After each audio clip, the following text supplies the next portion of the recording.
So with our Game 6 loss to the Golden State Warriors, our season is over. However, I think I could say it was definitely exciting and overall a success. And of course we did see some major transitions as longtime power forward of the Nuggets, Kenneth Faried, we traded him away because I just felt like his limitations on offense were just always going to hold us back.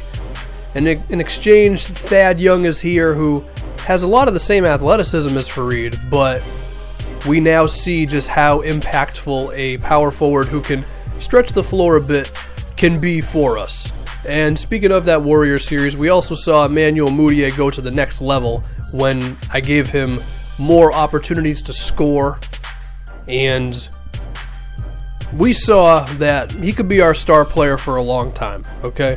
And we also saw him with some clutch performances against the Warriors, and he's the reason why we were able to push that series to at least 6 games.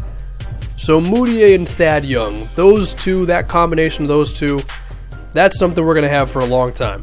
However, there are other things to talk about. Let's speak on some of our wings, specifically Justin Anderson as well as Gary Harris. Now, here's the thing. I like both of these guys, okay? But they're both 3-and-D players, and if we have both of them in our starting lineup, our offense could get a little limited sometimes because unless these guys are open for a jumper, as you're seeing throughout the footage here, I don't know how much they can really contribute on offense. Now, next season, definitely, I mean, I'll try to get them some more sets, going to the basket, things like that, but my fear is having our shooting guard and our small forward in our starting lineup be unable to really force the issue on offense. So perhaps we need to address that. Also, Jusuf Nurkic, who I think is a very fine offensive center, but unfortunately when we look at the other sides of his game, like his defense especially, and his stamina, he kind of hurts us. So there are some things we need to address, and I think we can start with addressing them by looking at the Portland Trailblazers. Of course, we have their draft pick, and they finished with the 3rd worst record in the league, 2nd actually. So here's the draft lottery, okay? Where are we going to be selecting in the draft? This is the beginning of, how we can improve this team. I mean, should we select some guards like Jason Tatum or Josh Jackson, who could potentially give us scoring on the wing? Or do we go with Thon Maker, who's supposed to be a defensive center who can potentially take Nurkic's place? Well, let's see, okay? The Washington Wizards still in the lottery. They drafted Skal Labissiere last season. Mavericks at number 5, that's interesting. The Lakers at 4, and okay. So the Raptors go to 4, which means the Lakers immediately go into the top 3. Well, there you go. I guess the Lakers will probably be taking number 3. Okay, it's us. So we have the 3rd pick in the draft, but let's see how this evens out, okay? Are the Lakers going to get the number 1 pick in the draft? Oh my goodness. It was rigged. It was rigged the whole damn time. The Lakers were supposed to go number 4. Adam Silver had to pull some voodoo. Lakers got the top pick. If that happened in real life, the conspiracy theorists, the tin hats would be coming out in abundance. That's pretty shady. But good on the Lakers, they got the 1st pick. But now, with us at number 3, we're slated to take Jason Tatum out of Duke. And let's look at what he can do, okay? If I'm looking at his scoring, it seems like he can be a strong mid-range shooter, but his 3-point shot needs work. I don't know if I'm liking that, okay? Because given that we're already a 42-win team, I don't know if I'm in the market to just mold a guy who can't shoot too much. Now, we were stalking Josh Jackson, so I actually have his actual attributes. I mean, the standing shot close, the mid-range, the 3, he must be great at ball handling and all that, but I don't know if I'm looking to get a guy who just can't shoot or score at all. I don't know if Jason Tatum or Josh Jackson is the way to go. So now we look at Thon Maker, and this guy's supposed to be a defensive guru and truly incredible defensive skill in the low post. That's exactly what we're looking for, given that Nurkic really doesn't help us too much defensively, but I'm a little concerned with lax consistency with floor awareness in defensive situations. Does that mean he's actually not that good when it comes to pick and roll and help defense? I don't know.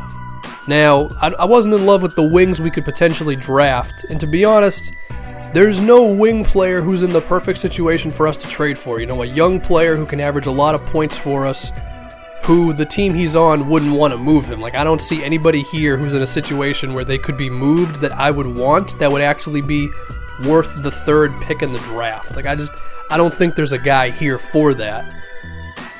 So then I said, well, let's look at the bigs. Maybe there's an improvement over Nurkic here. It's kind of the same thing. I don't know how DeAndre Jordan ended up on the Magic, but there isn't a perfect name and a perfect situation for us to trade for. I just don't know. Maybe we'd have to draft Thon. Actually, hold on, go back. Nerlens Noel is interesting. And here's why it's interesting, okay? First off, the Philadelphia 76ers finished with, the worst record in the league? And if we look at their roster, DeMar DeRozan's there somehow.